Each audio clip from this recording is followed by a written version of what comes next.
Le sel, le sel. Qui ne consomme pas du sel? Tout le monde consomme du sel. Tout le monde, même si c'est juste un peu. Mais seulement le sel est un élément naturel. Il n'a pas besoin d'être passé en machine ou quoi que ce soit. Peut-être pour être broyé, de manière à ce qu'il soit, selon le contexte, de manière à ce qu'il obéisse à une certaine norme, par exemple, comme le sel de cuisine. Alors, le sel, c'est un élément, je le disais tantôt, naturel, qui découle de la mer. Et lorsqu'on le recueille sur les bords, il y a un certain traitement qu'on y alloue, mais le sel reste le sel. Voilà. Alors, gros sel, sel fin ou fleur de sel sont là les différentes variantes de cet élément incontournable dans la cuisson des aliments. La problématique ici, ce n'est pas de ne pas en consommer ou alors d'en consommer. C'est de savoir quels sont les effets de l'excès de sel dans l'alimentation. Alors, il est essentiellement composé de chlorure de sodium et il est nécessaire au fonctionnement de l'organisme. Donc, en consommer permet à l'organisme, n'est-ce pas, de mieux solidifier toutes ces bactéries pour que nous soyons en santé. Alors, en consommer à l'excès peut malheureusement favoriser le développement de certaines maladies, Claude, on le disait tantôt, notamment les ulcères et les cancers de l'estomac, les problèmes de peau, l'hypertension et même parfois les crises d'AVC. Et donc, il convient de faire attention dans ce sens lorsqu'on prend sur soi de consommer du sel. Vous pouvez arriver dans un restaurant, on vous sert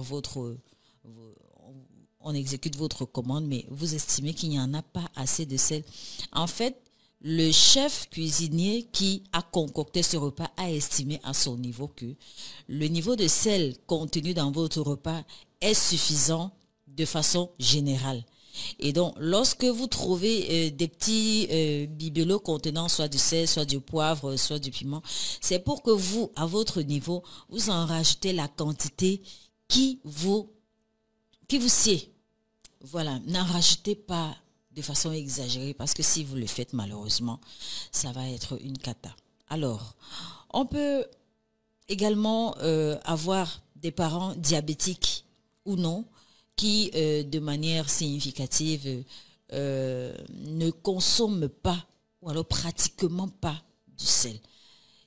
Ils ne consomment pratiquement pas de sel. C'est aussi une façon d'entretenir son organisme. Vous savez, c'est pas parce que vous ne mangez pas du sel que votre organisme ne sécrète pas tout ce qu'il y a comme élément pour solidifier son organisme. Non.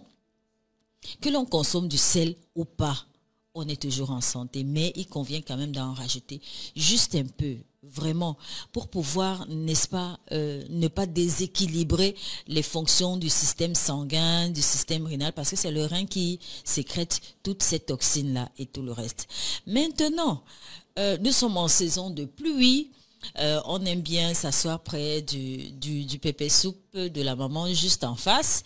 Et on se rend compte à la première occasion, lorsqu'on porte la cuillère à la bouche, qu'il y a excessivement de sel. Il dit, mais maman, il y a tellement de sel, je peux pas manger ça comme ça. Maintenant, elle, qu'est-ce qu'elle fait? Elle rentre avec la marmite dans sa cuisine, elle prend juste elle épluche une pomme de terre et elle jette dedans. Ça permet d'absorber l'excédent en sel. Donc, on peut y jeter soit la pomme de terre ou alors prendre juste un morceau de charbon, le charbon noir. C'est-à-dire que vous avez préparé avec votre feu de bois et tout, pas le charbon. Voilà, vous prenez votre morceau de charbon, vous jetez dans la marmite. Celui-là également va absorber cet excédent de sel et même apporter un certain nombre d'éléments contenus dans le sel qui se retrouvent dans le charbon.